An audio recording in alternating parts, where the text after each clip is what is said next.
High everyone, आजको भिडियोमा चाहिँ जापानिज भाषाबाट जिखान टाइम पढौँ। टाइम भनेको काउन्टिङ नम्बर प्लस जी। जी भनेको चाहिँ ओक्लक बजे भन्ने हुन्छ।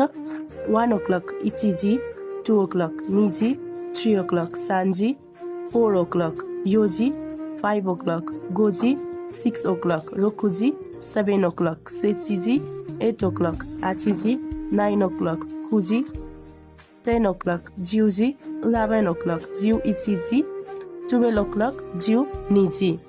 इमा नान्ची देशका भनेको चाहिँ अहिले कति बज्यो भन्ने हुन्छ। इमा आचिजी देश अहिले 8 बज्यो। एएम भनेको गोजेन, पिएम भनेको गोगो। गोजेन र गोगो चाहिँ समयको अगाडि लेखिन्छ। 30 मिनट भनेको चाहिँ हान भन्ने अर्थ लाग्छ। हान भन्यो भने चाहिँ 30 मिनट भन्ने बुझिन्छ। 10 AM भन्नु पर्यो भने गोजेन जिउजी।